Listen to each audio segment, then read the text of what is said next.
Welcome, everyone, to our latest episode of Yale College Voices.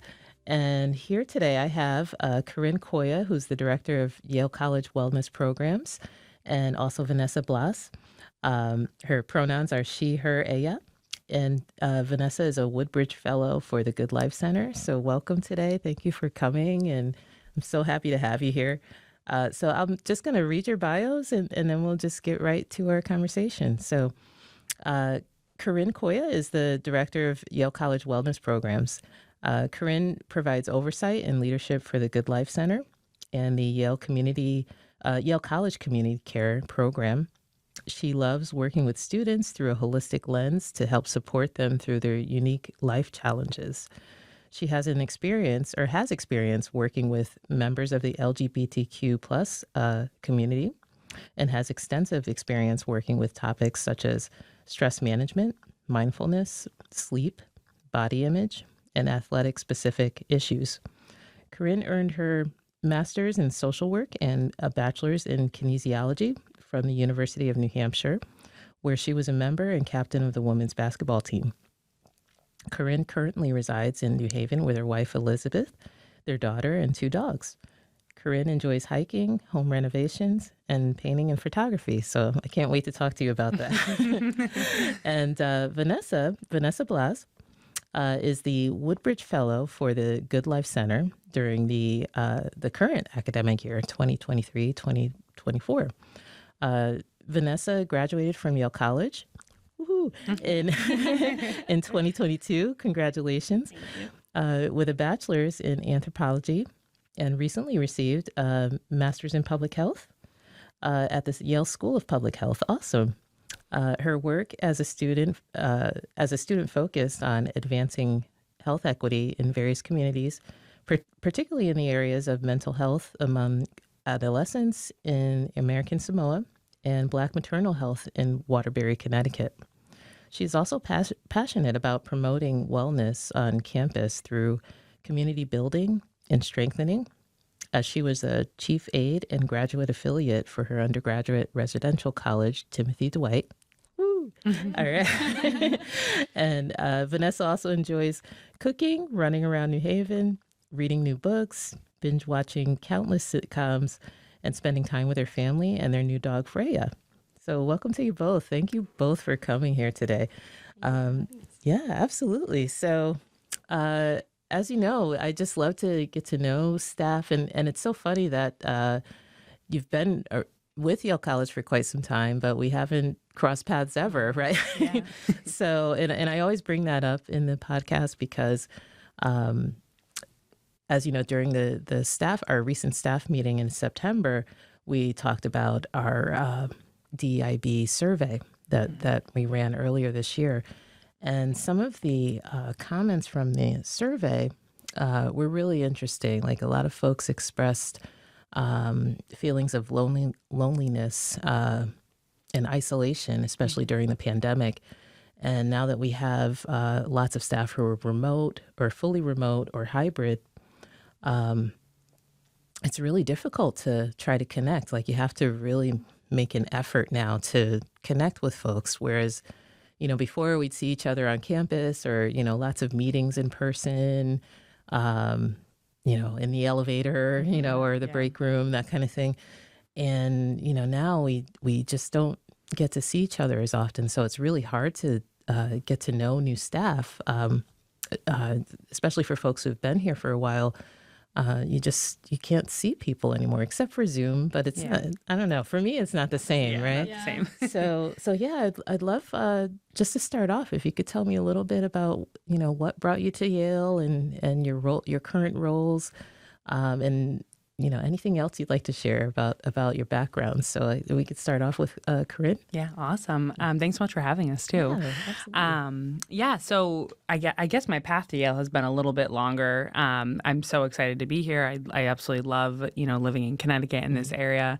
I can't say I thought I would be living in Connecticut when I was younger. Really? It's always been the state over from Rhode Island, which is where I'm from, but really was always just kind of like a drive through. I actually did play in college, I played basketball, and we did play at Yale, and I had no recollection of it. Oh, wow. So over the pandemic, when I was hired, you wouldn't come on campus for an interview, and I didn't realize it was in a city. And so when I showed up on my first day, I was like, oh, wow, I got myself into a city as someone who does not love the city. But I love New Haven. It's been wonderful.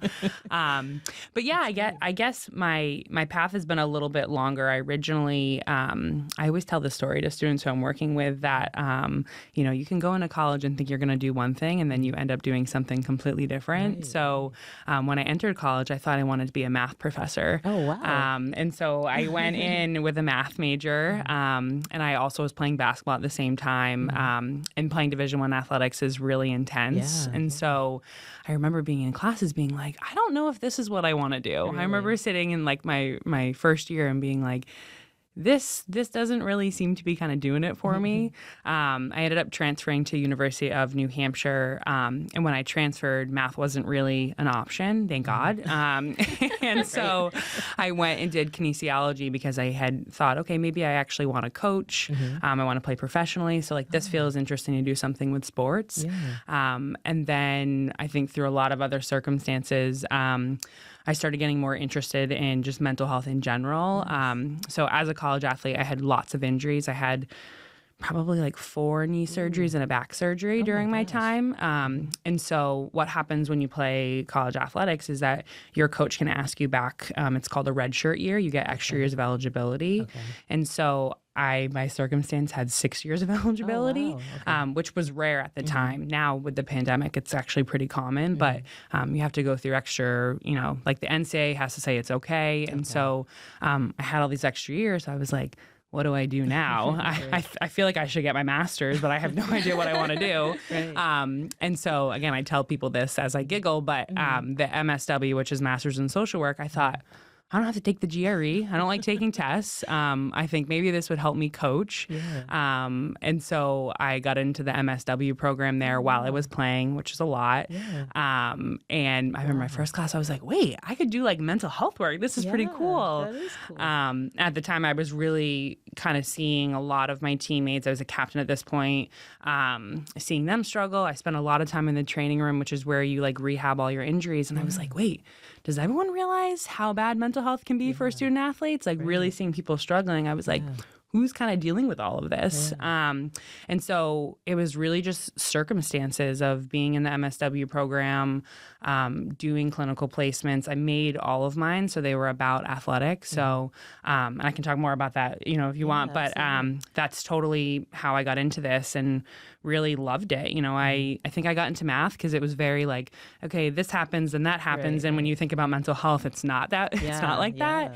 There's no equation, right? Totally. It's not like, okay, if we do this, then this happens. And I liked that. I liked helping people. I liked being involved. And so that's ultimately like how I got into this, and haven't really looked back. I've been in the mental health field for quite some time now doing various things, but I'm really happy that all of that stuff happened. So I say to students, just figure it out, right? Try some stuff out. You'll land where you need to be. And I definitely landed where I need to be. Oh, that's awesome. Yeah. Thank you for sharing that. And Vanessa, would you like to tell me more? I feel like my journey started as a student. Prior to that, I was born and raised in Jersey until about 13. My family then relocated to Connecticut. So I also did not envision being in Connecticut. And then it happened. And I actually, Yale was not on my radar at all until, a friend was like, we should tour the school. I think it was, my junior year of high school. And I was like, no way. And then I saw the campus and I fell in love. I think the moment, I still have it in my camera roll, the first picture I took of Beinecke Plaza in the library. And I was like, I want to be here. Oh, that's so awesome. So then I applied and then I got in and I was like, it's a no-brainer. And I was close to family. My parents were related to that, to hear that. So it felt natural to be here and I was so excited. It was quite tough though, the adjustment, I think, first year of college. And I think that brought to light the importance of wellness and mental health. And I think it's also somewhat full circle that The launching of the Good Life Center happened the first year I started college. Oh, did it? Oh, that's cool. I was in TG, which was like right across from Silliman, although lots of Yale students like to think the opposite and think it's quite far. But I actually spent a lot of my time there in Silliman, like in the Good Life Center, and like was realizing how important like it is to like prioritize wellness, because I feel like a lot of college students, especially during the first years, like I just need to get through the week, like every week, and I'm like, that's not the healthiest mindset to have. And it's like an adjustment period and such. So I think that was honestly having that physical space to remind me to be present was like so helpful, especially as I was taking classes. When I first started college, I was like, I'm going to be a neuroscience major. I'm going to be pre-med. I'd watched so much Grey's Anatomy. I was like, going to be set. That's one of my favorites. And then I was like, I'm not a huge fan of neuroscience.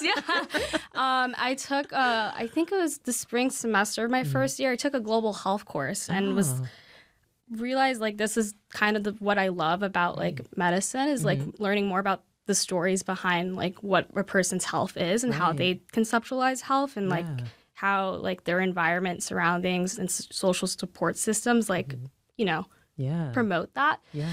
So I was as soon as that class, I was like, what are other classes are like that? And I found out like I think I had read a book by Paul Farmer in that class, and I was like, oh, he's a medical anthropologist, and like he gets to like just learn about people's stories like for like a living, and also like help and care for people. And I was like, that's exactly what I want to do. Oh, that's so cool. In high school, I was in part of a club called peer counseling, where you could basically help like new students coming to high school like just support and feel well adjusted, because I came from a pretty small town in Connecticut. And I found out I think ever since high school, but I just really love talking to people and like feel like that's my way of just like caring and listening. And it was just like kind of a no-brainer to like, pursue that in anthropology. And then I joined a public health lab my sophomore year that was focused on adolescent mental health. I think personally stemming from my own personal experiences, realizing like the transition from, high school to college is like so difficult, and it's like needed, right, to have that support to make sure that everyone feels like they can make that transition, right? Like it's can happen, but it's important to have like a good social support system. I think I was actually just talking about this with Corinne like this past weekend. I had just reunited with like my first year suite mates who I'm super close with still, and I was just like, it's so important to have that pivotal support system that I think Yale like has been doing really well to like make sure that students can feel supported, especially during that first semester. And then adolescent mental health, like that just came naturally like, for the public health lab that I was in. I was like, that's a cool pilot project. I wanted to join in especially because in American Samoa, they weren't quite sure about how to like elucidate or know more about the status of mental health among that population community. And it was like more of a community addressed need. Like we need to find out what's going on. And I was like, that's amazing. Like that's, in my opinion, that's what should be public health. That's what should be research, is like working with the community, right? It's an exchange and like learning more from them too. And they learn from us. And it's a conversation really, right? So that's great. That's essentially like, I feel like that's what happened. And then pandemic happened, which was like crazy. Like that was my sophomore year of college. That was a very tough time, I think, for everyone, particularly like just trying to juggle like academics and just with life. Everything going on. I think I was very fortunate to have such a supportive family during that time because I had gone home. But then realizing like I still love Yale, like it was so exciting to be back and be with friends and such. And I was like, I kind of want to stay more time at Yale. So I found out about the 5-year BA and PH program at Yale. So where your senior year of college, you start your first year of grad school at the School of Public Health. And then you stay 1 year after you graduate, like your BA. That's how I was like, let me apply to this. I had a lot of public health experience in terms of like clinical experience. I literally since first year of college, I had volunteered at a student-led medical clinic called Haven at Yale. So I was an interpreter. I'm Latina, so it was like great way of like using my voice to amplify others, and learning so much more too from the patients that I interacted with there. So I think through those like experiences of volunteering at that clinic, I had realized like I really love like the intersection of like advancing health equity by learning about others and such, and like just caring for others. And so it was, again, also a no-brainer just to apply to the 5-year program, got in, and then was able to finish, oh, that's to awesome. graduate. So Congratulations. thank you.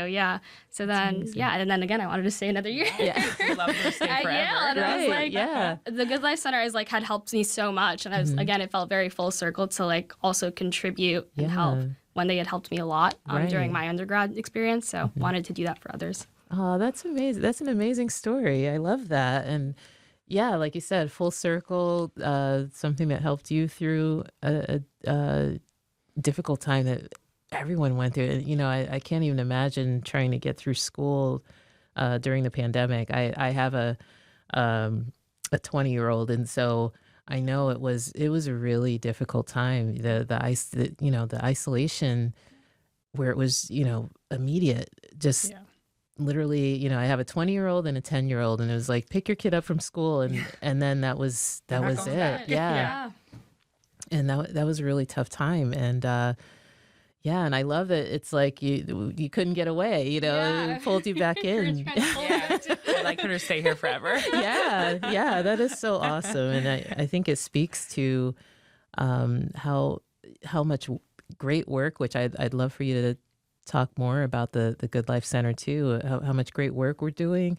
I say we, but you're doing. And, the importance of having that support system here for students. And that's amazing. So thank you for sharing that. That's a great story. So yeah, if you could tell me a little bit more about your work. And I know, Corinne, you mentioned the Good Life Center, but also the Yale College Community Care program. So if you could tell us a little bit more about that. Yeah, absolutely. So maybe I'll start with we call it the YC3 program. Maybe I'll start there. That's originally what I was hired for. So it was a new program when I started about 3 years ago, and it's a Yale College program that provides short-term both therapy appointments as well as these kind of like wellness kind of skill building appointments is what we call them. And so originally I started like as part of the first 4 that was hired. Now our team is 10, so it's quite big now. And it's just been wonderful to see that program grow. We always talk about, that program, I think is so pivotal for the experience of Yale College students, because we talk, just as we've talked, college is such a transformative year for a lot of folks or years. And you really kind of discover more about yourself, your challenge. This is the first time maybe you're failing for the first time. And our program really is designed to help students kind of work through some of those things and build those life skills for after college. So, we always talk about this, if you go through a breakup or, you just like failed your first test or you're not sleeping well, our program is really there to provide those appointments. We always say you can meet with anybody within 48 hours. Might not be the person you want to meet with, but usually we have same day availability. And we do a number of things, right? So we have our clinicians who do more of that processing, kind of helping them through in a therapeutic environment. Usually all these sessions are 4 to 6 times, but students always come back.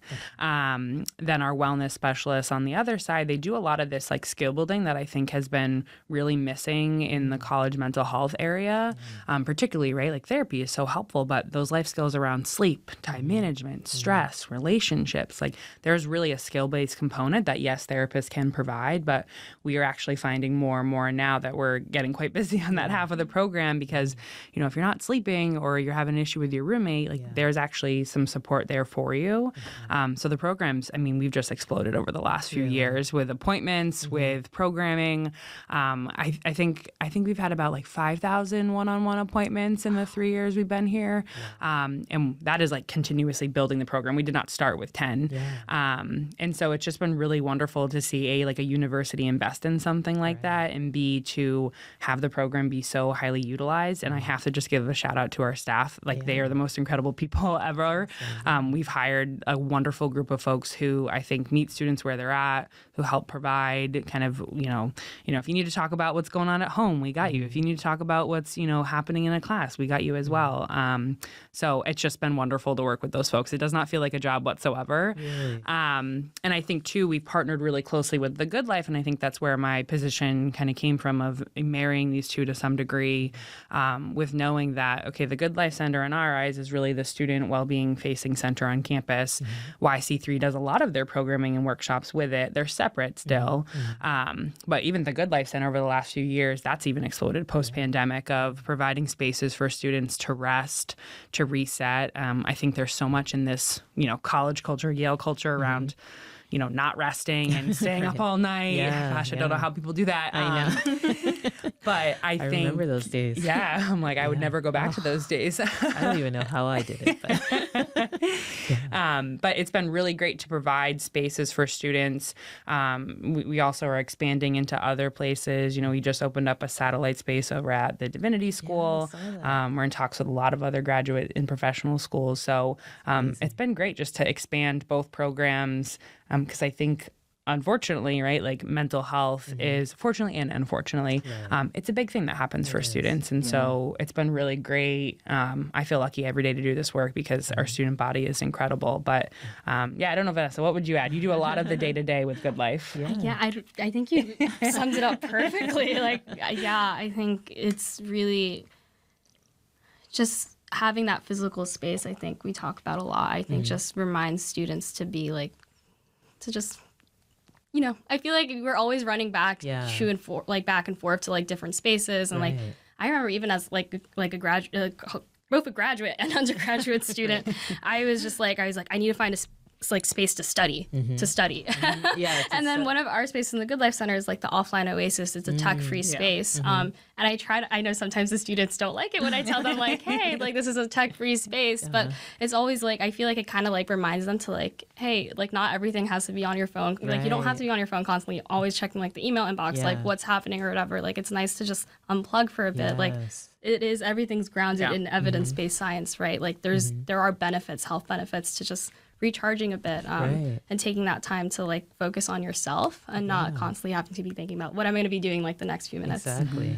So I think that's what's been great about the Good Life Center, is just promoting that mission. Right. And I think the importance of it is also this will extend beyond college, right? It's life skills that you want to, it's great to do it early. Exactly. Once you make it a habit. It's a foundation. Yeah, exactly. That is amazing. So I would love to hear more. I want to hear more about how you sort of bring in your personal experiences into, or whatever you'd like to share, into your work. So Corinne, I'll start off with you. And you mentioned, you're a captain of the women's basketball team. And I'm curious how that kind of tied in, because I'm sure that maybe some of your experience with athletics, and like you said, you started seeing athletes who were struggling with mental health as well. So I'm curious if that influences, or if you could share how that influences your approach to wellness programs, especially when it comes to athletics. Yeah, that's a really good question. I joke, I was a college athlete, but I'm the least competitive person now. My wife and I played together in college, and she's very competitive. Oh, really? And so we always joke, and even on the team, that it's funny that I was a college athlete. But I would say it's really informed a lot of how I work with both one-on-one with students and kind of doing this programming. I think originally, early on in my career, I practiced for many years as a therapist. I helped create an athlete-specific eating disorder treatment program for college and college and Olympic athletes. And that really, doing that one-on-one work made me really think about this big picture stuff, thinking about, okay, I'm seeing a lot of the same folks over and over again. Wow, wouldn't it have been great if we had done some prevention stuff before to get them a little bit earlier when they were, maybe it wasn't as bad, or maybe we can just make it part of their day-to-day. And so that's really where that shift came from me, from doing the one-on-one clinical to more of the kind of big picture things. And so previous to Yale, I was at a different university doing more of that stuff with athletes. But I think I often say that, there's so much research that shows that student athletes are have lower help-seeking behaviors than non-athletes. And so I always, like, as we're developing programs, I think about, like, how do we get the athletes in the door? And I say that jokingly because how do we get all students in the door, especially our marginalized students who haven't had access? How do we get students who don't know that they need to come in? But I really use that lens with working with students around, like, how do we make this appealing to them, and how do we help them see the need? I think oftentimes, again, as an athlete, like, you're in practice 3 hours a day. Then you have, like, treatment for all your injuries. Then you got to go to class. That doesn't leave a lot of other time to do things. And I think about that a lot. Of our Yale students, to me, really function like all of them, like Division I athletes, in the sense of, like, they have all their clubs, they have a cappella, they have all their prep, all their classes. And I think we have to really think about how do we get them in the door and how do we make this a priority. And so I think a lot of the stuff I do with students in general is really thinking about this as, like, a life skill, right? Yes. If you're going to study all those hours and try to stay up really late, which please don't do, how are we going to actually help your sleep, and how are we going to help that stuff become long-term memory, right? So the angle we always use around all of this is, like, you know, if you're doing all this studying, like, for sleep, right? Like, if you're doing all this studying, let's actually educate you a little bit around, like, how sleep can actually be beneficial for you to retain this information. Let's talk about that conflict you had with a roommate, right? Like, learning those skills is actually probably going to help you in a job to deal with, you know, someone difficult that you might not, you know, have the skills to deal with. So it's always, like, kind of disguising it, but also making it really accessible for students, I think. And I think being an athlete really taught me that. I think, too, what Vanessa was talking about as well as, like, that community around you. Like, you know, my team in college, those people are my family. Like, I married my wife who was on the team. That was not part of the... Oh, really? Yeah, the yeah. Same So team? we started dating after. We were captains together. But I share that with people because, you know, it's hilarious. And, you know, my college teammates, you know, became my family. You know, our captain at the time when I was a first year, she married us. That's so cool. Yeah, like, the rest of our teammates, you know, they're so part of our life still. And so I always use that lens of, like, we're humans, we're built for connection, and how can we be our best selves with the people around us? I think our students are so well intended and they want to help everyone. And oftentimes we talk about, like, how do you take care of yourself as well? So yeah, I think it's a lot of things. I think being an athlete just, you know, also made me prioritize things and get things done. And yeah, I just think it's really wonderful to just talk to students because I like to share these things too, like, when it's appropriate. But I think it helps also, you know, students see us as people on our YC3 bio. You can read all about each one of us. I have a lot of students who come see me because I have 2 dogs. Yeah, that's awesome. I have people come see me because I'm a member of the LGBTQ community, right? So I think I have a lot of athletes, right? I think you want to see yourself represented in the staff, and I think our staff is really wonderful at, you know, being in different pockets, having different areas of interest. So that's amazing. Yeah. I love that. And it's so true because you know, when I think back to my college years, there was no real program like this for students. And like you said, having a program for all students feeling comfortable enough to go and use this resource is amazing because, you know, then you have students who are maybe uncomfortable or maybe, you know, whatever environment they grew up in. Some folks feel kind of weird, like, you know, therapy has this stigma, or at least, you know, as I was growing up, therapy had sort of a stigma attached to it, and it's a shame that, you know, you're under all of this pressure, and, you know, because of this stigma, you're too shy to reach out for help, especially like you said, when it's a point where as opposed to it being advanced into a really critical stage, maybe there could have been something that could have been done early on. So that's amazing. So I'm curious, Vanessa, if you could tell me a little bit about, you know, you talked about your educational background and how it shaped your experience with, or your perspective with health and wellness and things like that. So I'm curious how it influenced your work. You mentioned working in particular communities, and you know, I saw your eyes light up when you talked about being able to be a voice for those who could not, you know, maybe couldn't communicate. So if you could tell me a little bit more about that. I mean, it's funny you were also mentioning the stigma.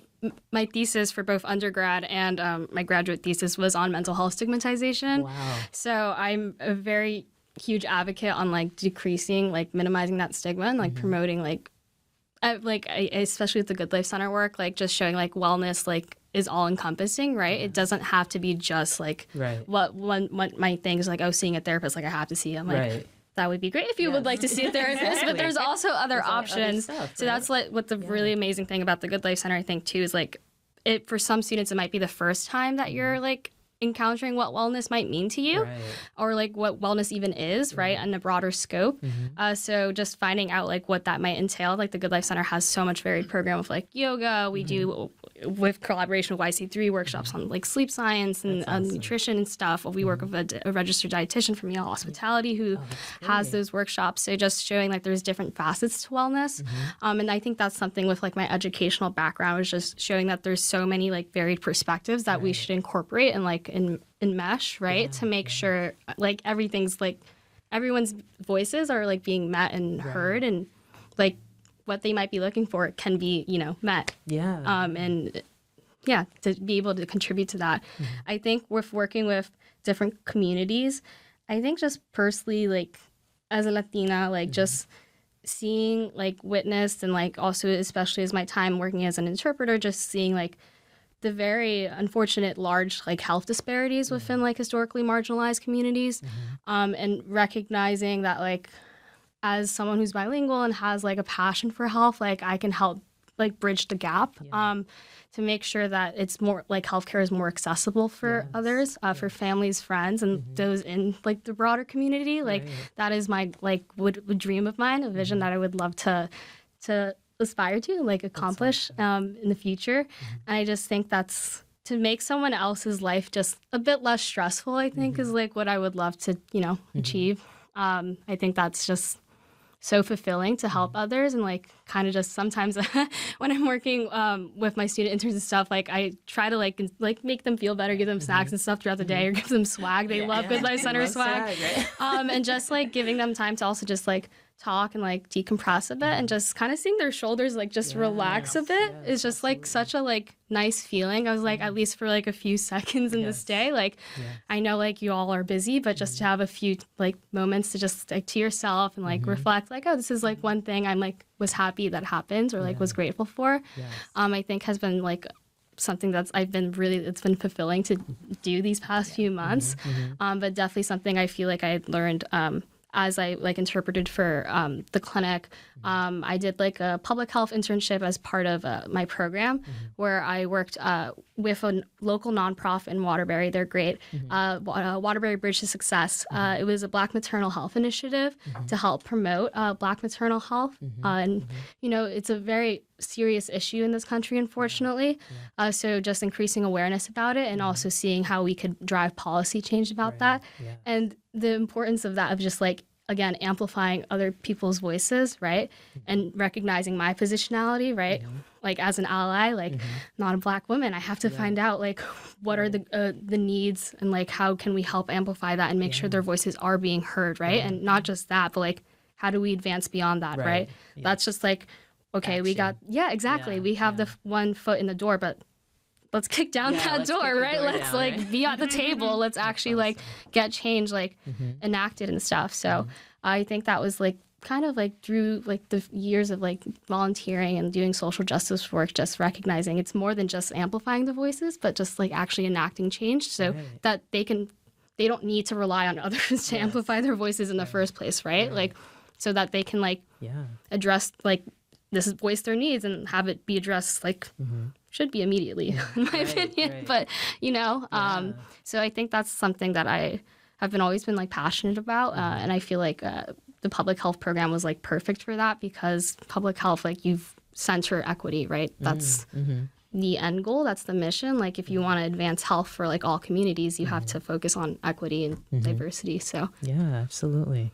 Oh, that's perfect for our topic today, right? It is. Not that we had a topic, but you know, revolved around diversity, equity, inclusion, and belonging, and it's really important. And just as you're speaking, I even for myself, you know, I think back to moments while I was in college, or even you know when I had my kids, and you know having someone to help advocate for you and let you know, like, okay, these are your rights, or these are, things that everyone should get when they're going through this kind of situation. And it's true, a lot of people in different communities, they don't always know what those things are, and it really helps to have someone they could go to, number one, just to talk it through and figure out, like, what do I do in this situation.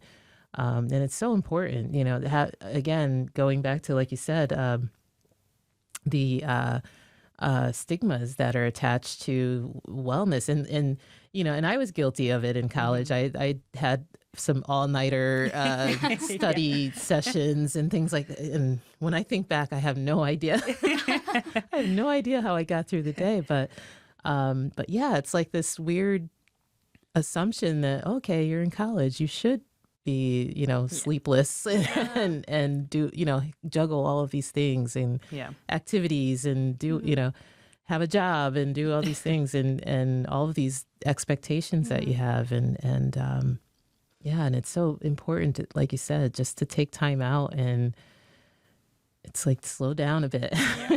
And I it's even a challenge for me. I actually, yesterday, someone told me, like, okay, because I mentioned what I was doing over the week, because I love photography, by the way. And occasionally I do some photography sessions and things like that. And a friend of mine was like, but do you enjoy it?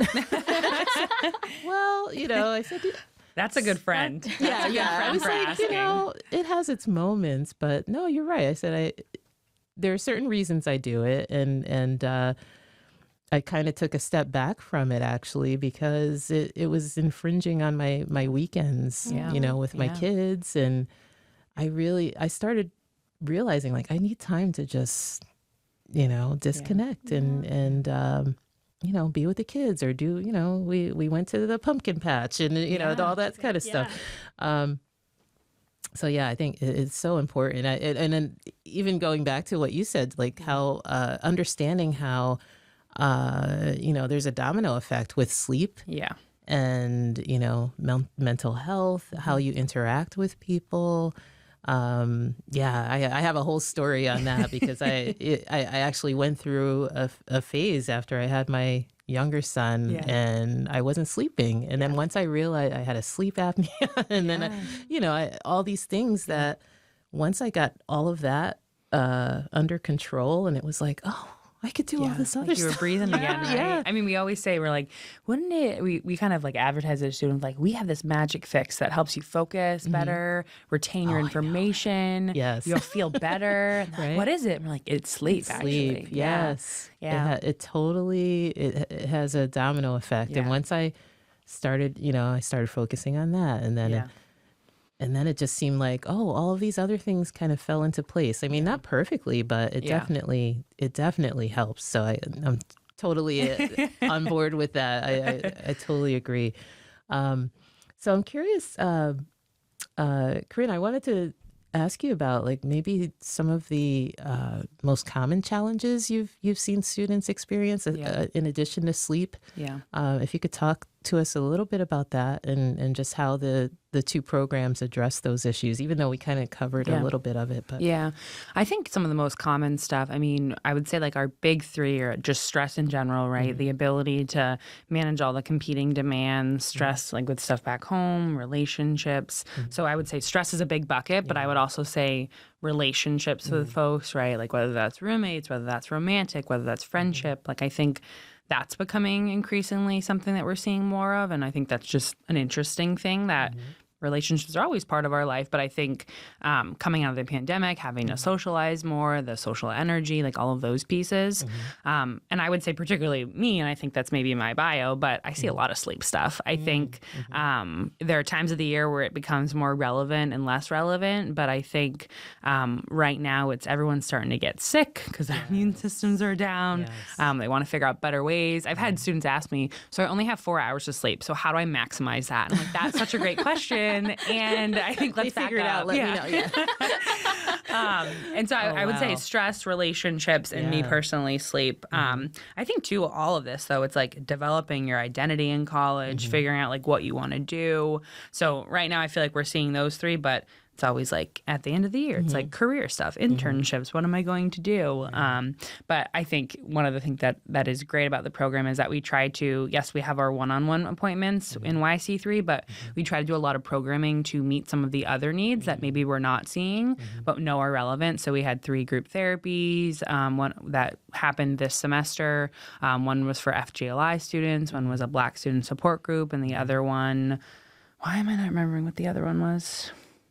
Oh, I can't remember it right now. I'll remember it later on. Check out the website. Yeah. Check out the website if you'd like to know. But we also run a lot of workshops to try to get at all of those things, as well as like doing some, informational graphics for students that they can kind of get in other places. And, we're starting to do a little bit of consulting with, teaching fellows and trying to get in the classroom a little bit to manage some of that stress. But I think at the Good Life Center, too, a lot of what we try to do is knowing when things are going to get more stressful. We try to really provide more breaks for students, get them in. We just did a sleep, and that's why it's on my brain still, but we just did a Wellness Wednesday around sleep where we did sleep consults with students. Every single slot was taken in 10 minutes and everyone came, which was great. So we try to do things in unique ways, knowing that maybe you don't have time to do a 30-minute session or come to a 45-minute program, but come to a 10-minute sleep consult. And so many students responded after and were like, this was so great. I'm sleeping better. So I think we try to every year meet the needs, because pre-pandemic, post-pandemic is so different with what students want. And so I think at the Good Life Center, we try to do a lot of like passive programming for students. Or if you're going to come use our nap room, maybe you're going to learn a little bit about the science so that you can actually apply it. So I think it's a little bit of everything. That is awesome. Thank you. So now maybe we can shift and talk about fun stuff, right? Yeah. Not that that's not fun. I shouldn't call it that, but it is. Other life stuff. Yeah, other life stuff. Because it is. I think it is fun to help people, right? It's a nice feeling and rewarding. And it's amazing work. I mean, you get to do that just imagining like this is what you do every day, and you help people every single day.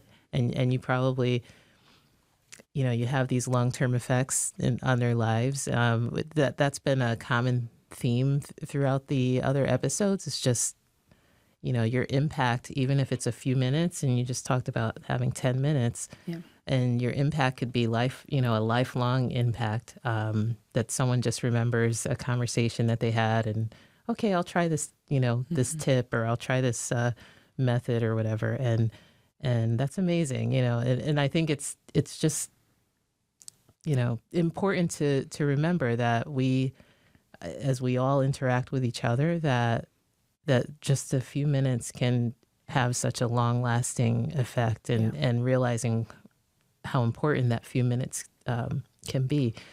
So let's talk about fun stuff. So I know that, let's see. So Vanessa, you mentioned that, you enjoy running around New Haven. So I wanted to hear more about like maybe one favorite spot in New Haven, and then your favorite sitcom. So I'd love to hear more about that. Oh, my favorite sitcom's always changing. Really?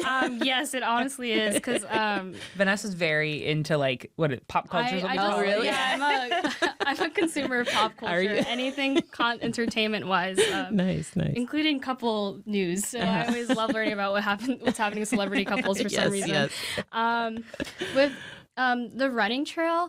Oh, I nice. love running. I love the Farmington Canal Trail because it's so flat. I used to run in high school a lot. Nice. So I still have like horrible shin splints from time to time. So I do love a flat course. Yes. And I did the same actually in high school. I did cross country. Yeah. Oh, me too. Yeah, I did cross country all 4 years. Wow. Was very much like. Oh, good for you. Both. Yeah.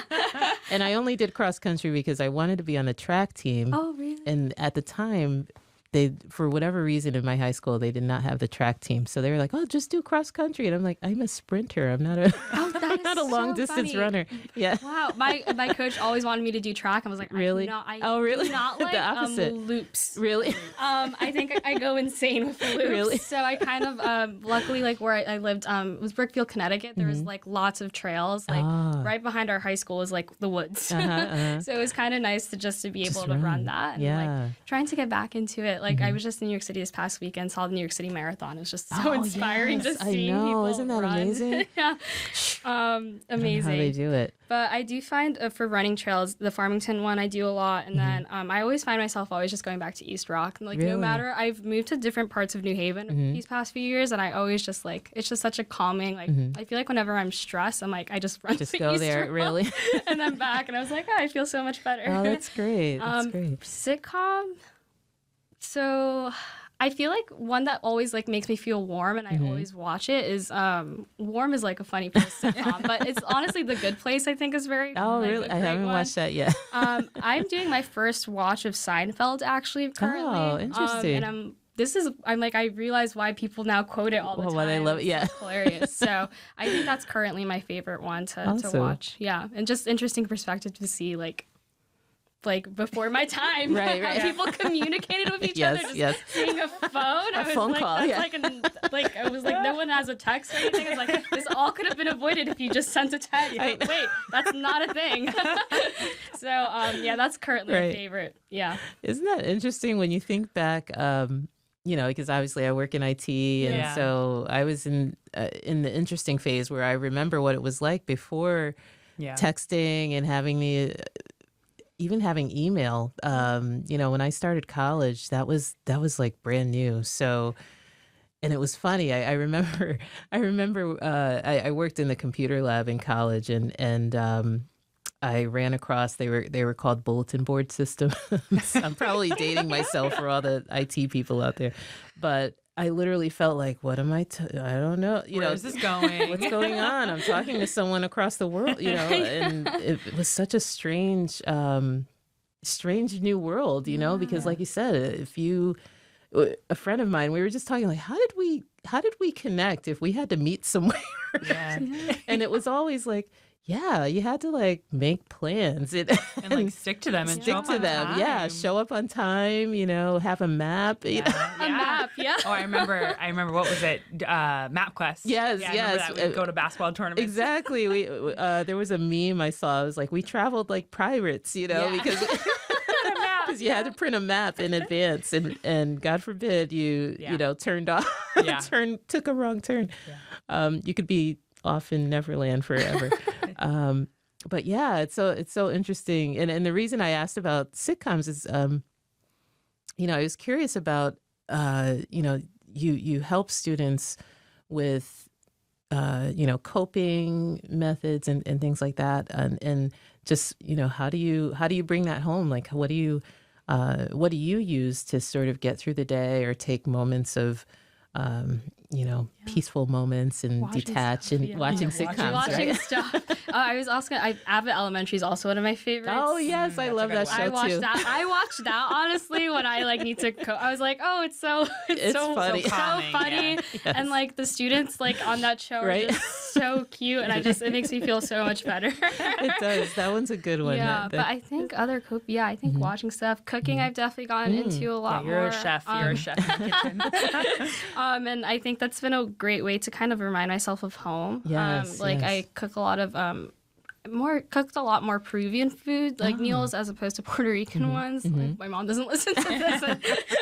But I think it's a great way to just connect with myself and also share with others too. Yeah. Like sometimes I have a few friends sometimes like, do you want leftovers? So it's like a nice way to, I feel like, connection and like strengthen community. That is totally. I say that. I'm also trying to do a bit more like creative art stuff, like crocheting. I feel like that's a thing everyone picks up after college, but something I'm like slowly working up, like a patchwork cardigan. Maybe it'll be done by next winter. Right. So we'll see. Put the Good Life Center logo on it. Yes. So you can have a crochet thing at the Good Life Center. I found the Good Life Center. I think we're trying to do more like arts and wellness stuff. Yeah. We're doing an expressive arts workshop this great. fall. But I was like also like, let me tap into my own creative stuff, because I find it's also so like nice and relaxing. Like I like listening to an audiobook and like painting and stuff. Just been like slowly putting up canvases on my wall as interior decorating. Nice. But it's been nice to tap into that side that I feel like I haven't really tapped into lately. So that's awesome. And that going back to the photography thing, that's probably one of the reasons why I was doing it more for the pleasure or the it sounds strange, but I would detach from other things just to focus on photography. But once it started becoming, it started feeling like a job. Chore, That's when I Yeah. said, I'm gonna take a step back a little bit because I don't want it to feel like, oh, it's another thing I have to do or a task. And anytime I feel anxiety or pressure, then that's when I'm like, okay, I don't like it anymore. Yeah. Like I like it, but not in this realm, or not, not for money or things like that. So yeah, that's great to hear. So and Corinne, what about you? What do you do to kind of detach or focus on your wellness? Yeah. Probably 11 months ago, I would have said something different. I just had a daughter and she's 11 months. So right now it is being really present with her. And like, she's starting to walk. And so my wife and I are just chasing her all the time. So I would say right now that is my main. And it's actually really lovely. When you come home, it's like, You're the best thing, she's just there. And she's like, she loves us. And then she doesn't want us, but then she does. So I would say right now that is the best surprise that I wasn't expecting. And I try to still, when she goes to bed and when I have some free time, I'm really interested in like interior design. I think in another life I probably would have done that, but I get to do it with the Good Life Center, which is great. So designing those spaces. But even this weekend, I was thinking about like little projects around the house, like getting some wallpaper to do something, thinking about paint colors. Really? So that is how I get my creativity out as well. I used to paint, before baby, but right now it's like, let's just do some home stuff. I would say like painting has been something previously. But for me, I'm so excited for the December break that we all get for a week while baby is in daycare and I get to do some projects. So I have those laid out. I also really like taking pictures as well. That's something that actually was something that I got into in college when I got injured, when I wasn't able to play. I was like, wow, I need hobbies in my life. It can't just be basketball, which was actually the most healthy thing for me. And I say that to a lot of athletes I work with. But I got really into photography in college, and have stayed with it. Right now my camera roll is just like my daughter, but I will have like a few landscapes in there. But it's definitely something I enjoy doing that helps me kind of have a balance with all of that. And I meditate when I can, I will say. I used to be better about it, but I'm finding like if I can start my day doing, even if it's like 2 minutes of breathing before, the baby gets up or, before the day starts, I find that those days feel a little bit more centered for me. So I try to fit it in where I can. We all got to do that. Yes. It's so true. Like so my son and my younger son's 10, but as crazy as it sounds, I used to get up super early just so I could have 30 minutes. I just wanted 30 minutes, no, coffee, and literally slow down. Quiet. I may look at some emails, but I really, if I didn't have that time in the morning, the whole day just kind of was like, it literally felt bumpy because I just didn't have time to just kind of zone in on myself. Morning routines are so underrated. Our students, I even said that to them. They're like, I get up and just like go to class. Just I'm go. Like, whoa. I never understood that. And now I'm like, anything I can do to, I think everyone on our team feels that way too, of like that coffee and quiet in the morning. And it's like prescribed. We tell everybody to do it, but you start your day off on a better note, I think. Yeah, you really do. And even in the evening, it's like I need that wind down time, like you said, after, especially with a baby, it's like, whoa, like when my kids were younger, it was like, they're in bed. Yeah. Finally, and then you're tiptoeing around, the whole routine, like, don't move, you're frozen.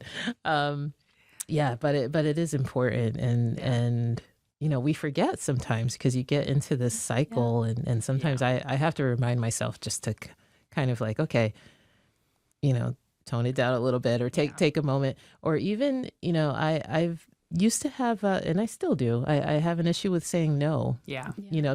If I know I can do it, if it's something I know I can do, but I just don't have the room on my plate, and that's so hard. It's so hard for me to say no. It's still a challenge for me. I'm still, I juggle it a little bit, but I'm slowly getting better. And I'm curious, do you run into students who sort of have that same issue, like they just want to be involved in everything and they're just not taking time for themselves? Yes. Really? I mean, I'm guilty of it too as a student, right? I think like, especially at Yale, I feel like you're like, I'm a college student. I want to do everything, right? Yeah. And you also like want to pursue interests, right? That you might or not have been able to explore in high school. So then you're like, okay, let me do this, that, and that. Like, I always think about the extracurricular fair, which is like so many student orgs, and everyone's like, do this, do that, and like you're like, I'm just the first year. Like they have experience. I have to say yes. Like, it seems like they're doing all right. I think that's definitely a thing that has. So I think it's nice to have like us be kind of like a reminder, right? Like, hey, like set time for yourself, right? How can you focus on like helping others or like doing things for others through extracurriculars or whatever if you don't focus on yourself. Yeah, it's so true. I think too, like we often try to help them come back to their values of like what is the driving force behind doing this. I think we often find that students are like, well, I need this to be able to get a job after college, and it's like, okay, that's important. And I find with all the students I work with that the things that are connected so closely to their values that they want to do are the things that they want to make time for, right? And so sometimes it's a little bit of that like values discernment that we do with them. Sometimes it's a little bit of like what can you actually do, knowing that like part of graduating is like going to your classes and like having energy to do that and getting your homework done and like making connections. And so I think we try to pull it back a little bit, but I think even all of us are really like the victim of saying yes to everything. You want to do everything, be everything. And I think no, I always say no is the nicest thing you can do to somebody because it helps you like make time for something that you care about and be fully there when you're doing it. Exactly. Yeah, it's so important. And I find that, if you say yes to everything, then you're really not you can only divide yourself so much. Like if you're giving 10% here and 10% there, and then it becomes like, well, are you truly getting that full 100% of me, or are you just getting a fraction? and I try to be mindful of that, because then if I'm not effective at whatever it is that I'm doing, even if I think it's something that I can just do easily, but if I'm not truly being effective, then it means I really need to say no, because I just don't have the room on the plate. So I can't believe we're already close to our hour, but I'm wondering, if we could shift a little bit again, like the original reason behind the podcast was to highlight staff and all of the things that we do to contribute to Yale College, but also like any outside projects that you may be working on that you'd like to share with us. So I'm curious if there are special projects or interests that are not necessarily Yale related, but that you'd like to share with the listeners. You can go first. I was going to say, right now, my major project is keeping my 11-month-old alive. I think a few years ago, I would have had a lot of other things. I think some things that I'm still, although I meet with all students now and kind of do all this, I'm still like the athlete world is still something that I feel like I still have my kind of foot in. Right now, I'm the co-chair of the College Sports Committee for the National Alliance of Social Workers in Sport. Wow. And so I think during the pandemic, we were all really underwater doing things. But that's something that I still kind of have my foot in of just, talking to my colleagues at other places, seeing kind of what's going on in the athlete world. Sometimes I will do, drop-in workshops with teams. It doesn't happen as much right now because, again, I'm wrangling that 11-month-old maybe in a few years. Yep. But I think that's a really important part of me as well as a person of making sure that, my roots have been in athletics, and that's a population I care so much about, just given, all the things that athletes go through and, the stigma that's so real for them. So I try to keep my foot in that door. It's not as great as it used to be, but that's something that I'm still interested in, whether it's just communicating with folks or like doing projects together. But again, right now, just keeping that baby alive. Right. Yes, I get it. Like children, they just suck the life out of you. Right? They really do. And I like I said, I have a 20-year-old and a 10-year-old, and I'm just like, man, what? Yeah. And you don't want to miss it too. I think I find right now, like this year has been a really big year for me, like realigning my values, where before I would like work. And, I'm in this new role and I'm trying to make my boundaries because again, like as someone who's director of 2 programs, like if I'm doing things at like 9 p.m., right, like that doesn't send the message. So again, again, it's top down. So for me, like when 5 o'clock happens, I try to be really good about signing off, you know, whether that's, you know, I'm wrangling the baby at the same time. But for me, this year has been where I think years past to that point earlier, I would have been like, these 10 projects and I'm doing this talk and this, where now I'm like, it's actually okay to say no. There's nothing wrong with that either. Of like, right now, that's my focus. So I'm happily saying it's just life outside of work right now. And that's great. And, you know, and it's important because, you know, I think for parents, sometimes there's that sort of weird guilt. Yes. Like I'm raising this human being. Yes. You know, it's pretty important. Yeah. And sometimes, you know, work has to come second in certain moments, you know, and having that being comfortable enough to say, you know, for example, I'll give you a perfect example, scheduling the, you know, studio time. Yeah. Right. Some of the folks involved who work the magic behind the scenes set a boundary. Yeah. Because it's like, look, I have these other things going on with you know, childcare or, you know, my duties as a parent, you know, and I have to address them. So we have to work the scheduling around that. And I'm told, you know, I understand that because it's like, you have to focus on that kind of thing and be there for your child, you know, and I get it, you know what I mean? But at the same time, our environment has to be receptive to that and understanding and but it's so true because that, even for me, coming to Yale and having that work-life balance and the ability to say, look, I have duties as a parent, the stress level, you know what I mean? It's like, whew, okay. You know, because then you're really getting the best of me, you know, once I can make sure that my child is, you know, cared for and all of the things are revolved around that. And then I can truly do my job, you know, and do it well. So it's so important. So it's like, it's I'm happy to say that. Yeah. It's a big project, raising a human, you know? And I think on our staff too, I say to everybody, like, how old the babies you want if you want to. Take the time that you need. Use your vacation. Because I think particularly in this field, like it's really easy to get burnt out. And like, I have my own guilt as a parent when I can't do things or when I have to take a sick day because, you know, my little one's home with me. But I would say like our staff, it's just been incredible that everyone's like, take the time. I'm going to take a mental health day. And it's like, we're fortunate because we work in this field. And also, like, I don't think I've been in other places where it's been as okay. And I think that's part of it. Absolutely. It's like we have to remind ourselves, too, sometimes. I say to Vanessa, I'm like, are you taking a vacation day someday soon? When is your vacation happening? And I think that's important for all of us because this work is wonderful and it can be really challenging. Yes, I can imagine. So do you want to share too, Vanessa? My current project is not fun. I'm planning to apply to medical school in the future, so I'm currently studying for the MCAT. Which is a grueling long exam, so I have to start studying for that. Well, I've been studying like slowly but surely, so I feel like that's been occupying most of my time. But I actually this past weekend, because I've been running more frequently now and had a few friends who ran the marathon, so I'm like, maybe that's my next project. Oh my gosh. We will be there supporting you. Do it. So I think I was like, maybe I'll start smaller. Let's do a half marathon and see if I can reach that. That's awesome. So I think that's going to be a fun project to like kind of on the side, just running, not doing it like super stringently. And then we'll see after the MCAT, see if that's something in my future. Oh, that is amazing.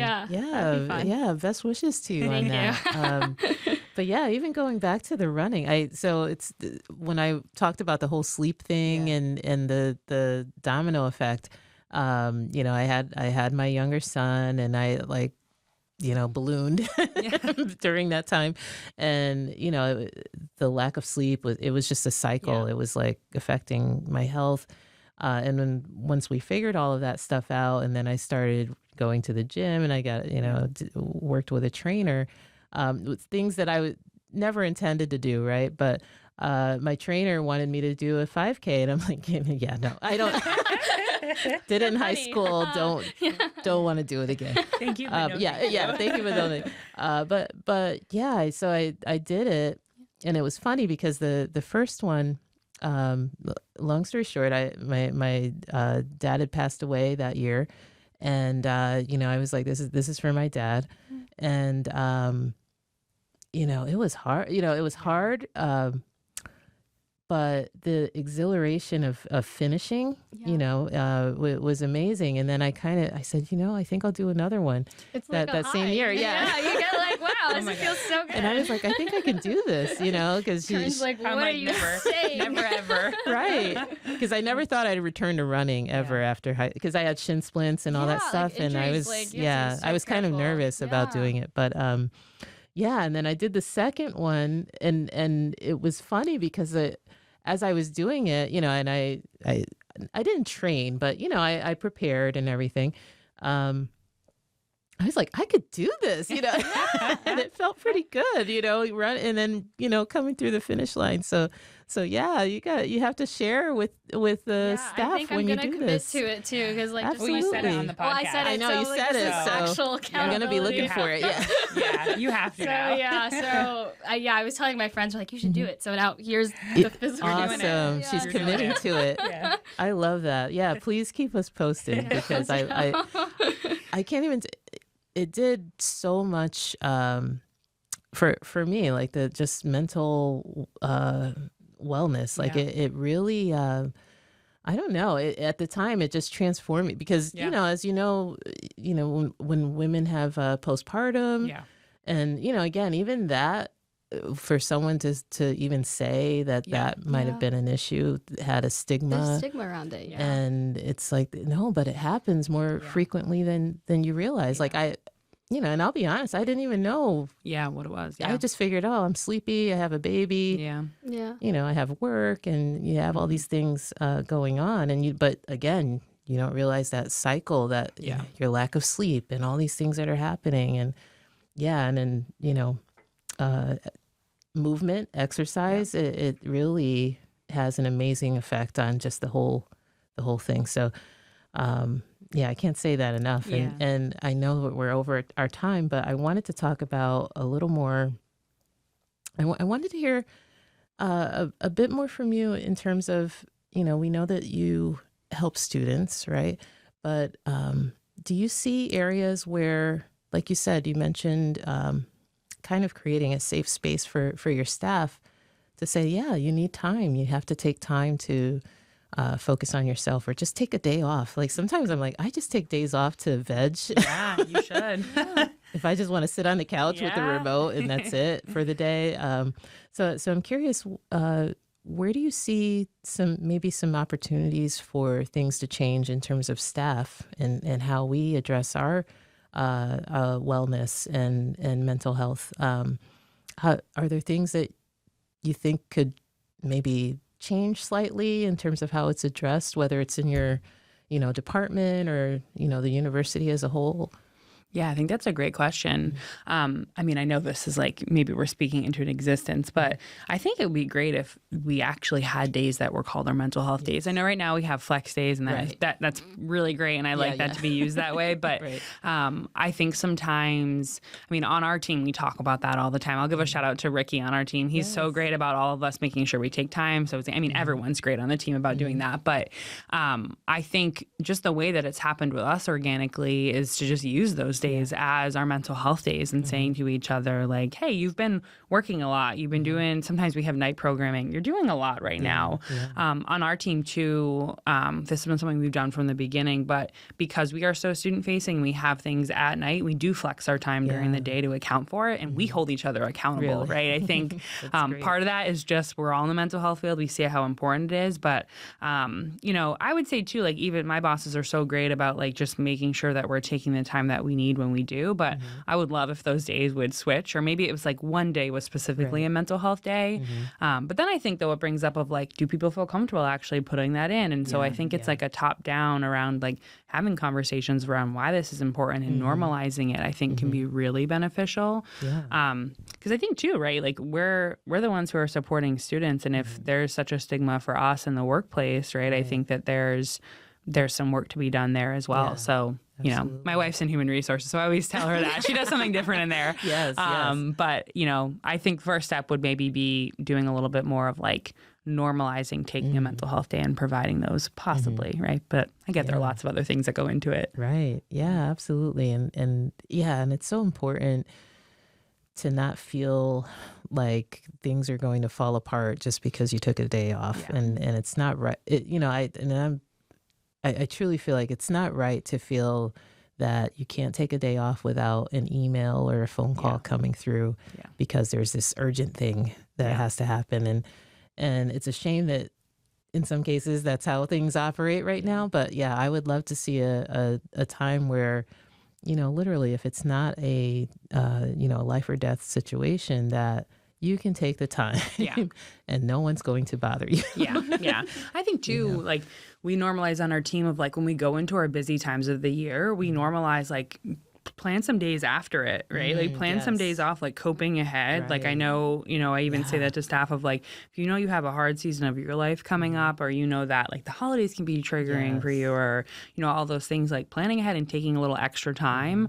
I'm always like, take all your days, like use your vacation. Like there should be no rollover in July, like when that happens. So we talk a lot about that, like planning ahead and giving, I think, structure and permission too to be able to do it, I think is important. It really is. It really is. That's awesome. Yeah. And then Vanessa, what do you think, like in terms of things that you see that staff really need? I mean, I just was gonna shout out to Corinne, honestly. Like awesome. I was like, this is like my first job really out post school, right? But just like feeling like I can check in, like, and actually like, you know, I don't know. I feel like I don't have to like strut. Like she's like, "Oh wait, how are you actually doing?" I was like, "Oh, that's so nice. Thank you for asking." Yes. Do you need an IT? Nice. No. Yeah. I'm. That's a joke. I promise. Just come on over. Totally a joke. My supervisor's awesome.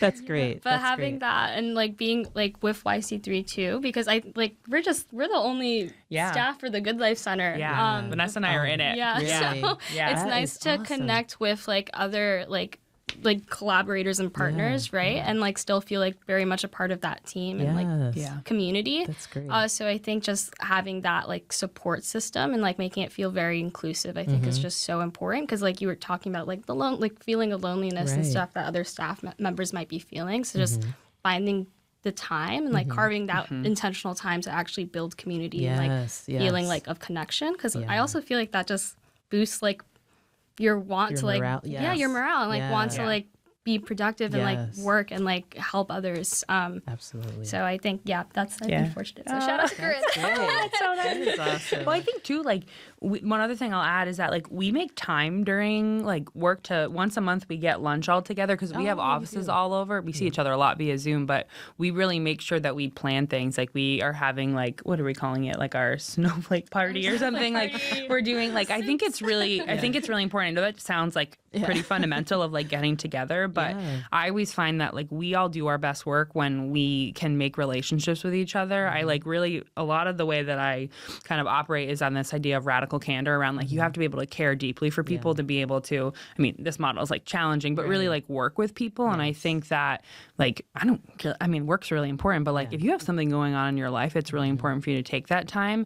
And that happens because I think we've done a really good job as a team of like building those connections with one another. We're like, we're not just the person who's a clinician or wellness specialist or, you know, X, Y, and Z, but I think that's really important of like really getting to know people. And if you're saying to someone like, how are you doing? Like, I'm good. Yes. Saying like, okay, like really maybe you don't pry, but maybe you say like, how are you actually doing? Like, how's that thing we talked about? I think just, you know, people just want to be heard and feel connected. So I think that's like a lot of what we do together in this work. Yeah, that is so awesome. Because, and it's interesting that you brought that up, because that topic came up in a leadership program I went through this past year, Emerge at Yale, which was also part of the Belonging at Yale initiative. And part of that was just having that safety zone or psychological safety to be able to say how you're really doing. And so one of the presenters during the program mentioned, how are you doing? And I could never. This was actually David Caruso. So shout out to David Caruso. He's great. When I'd see him, if I saw him in passing, oh, how are you? I usually say, how are you to everyone, and he's like, but how are you really doing? Yeah. And at first I was like, what do you mean, David? You're like, is something going on? Yes. I'm like, well, and then we go into, but it would actually turn into a great conversation, and and then you kind of leave that conversation feeling like, wow, someone actually heard how I'm truly feeling. Yeah. So that's wonderful. And so lastly, I wanted to kind of wrap up. I realize we're going over time a little bit, but I wanted to find out if you have maybe any key takeaways after our discussion today that you'd like to share with our listeners, in whether it's regarding, promoting wellness or even our DEIB initiatives, or just things that, in your personal lives that you want to share that, you'd like to provide as sort of advice after today. I would probably say two things. I think my first thing would be like, it's okay to say no, I think would be what I would say. That is for our students. That is for our staff. That it is okay. You don't need to say yes to everything it's really important for us to check in on our values and see what feels relevant to us, what we want to do. I think that's so important. So if anything you leave today is, you can say no. Right. I'd also say too, I think it's really important, even these conversations, I think it's so wonderful a podcast like this exists because I think, getting to know people is a really important part of working and being a human and those connections. Right. Everyone has a unique story. And I think it's even this, listening, I knew Vanessa really well, but just listening about some of these things I think are really helpful. So I would say the more spaces that we can create for folks to be able to share more about themselves and how they got into this work, I think humanizes it, makes the work better, makes us have better connections. So I just want to say thank you to you for creating a space to do this. You're so warm and welcoming, and we were nervous to do this, but I thought this was really, you've created such a warm space, so it makes total sense that you're doing this. So thanks for having us. Thank you. My pleasure. Awesome. Thank you. Perfectly nailed. I'm like, oh man, now I have to come up with something on this. I'd say honestly, I think especially everything, I feel like this world sometimes feels like it's on fire currently. Yes. So just trying to remind myself to and remind others just take the time, honestly. The morning I spent, because the sun rose early. Right? Yeah. Today I actually spent some time for myself. Yeah. So just trying to remind myself it's okay if I step down a bit and just actually focus and prioritize myself and how I'm feeling. I constantly, I know I learned this a few years ago of kind of the airplane, you should put the mask on yourself first before putting it on others. So I think that's something that I try to remind myself frequently, especially now. I feel especially now, and now, especially as the sun starts setting earlier.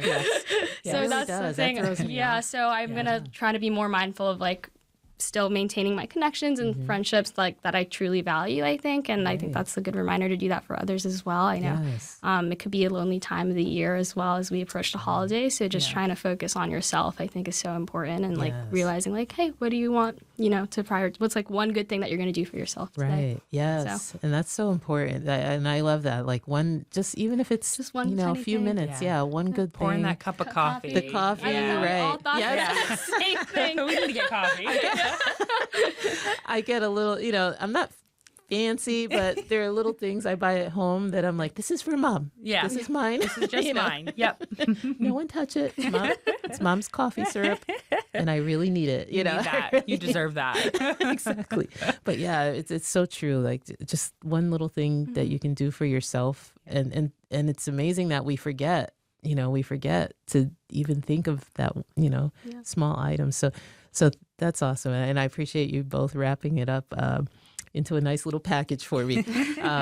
So I just want to express my gratitude to both of you for joining me on the podcast today. And I was really excited about today's episode because wellness is it's just so important with everything that's going on in our personal lives, in the world, and taking that time out for yourself, like you said.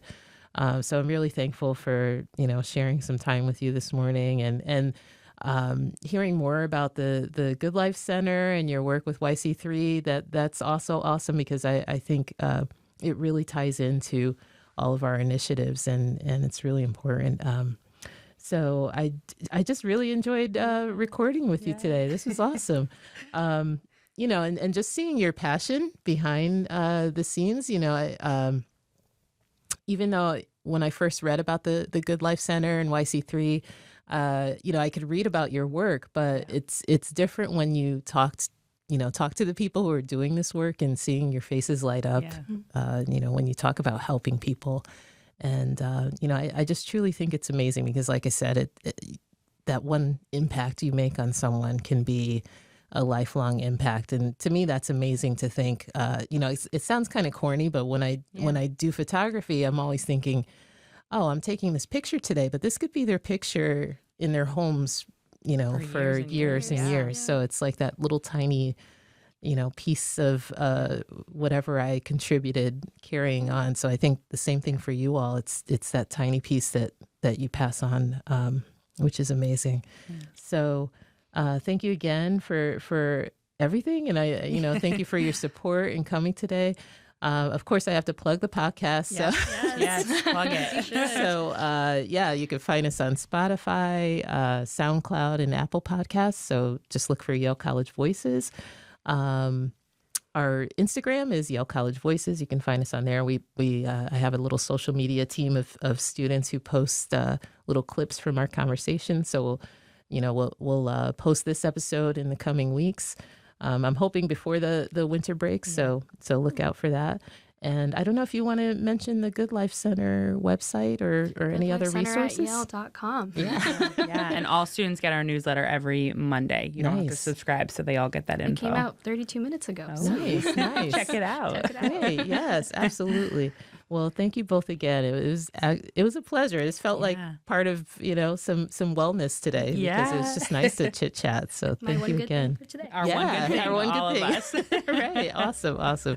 So thank you, and I'm going to end here. Okay.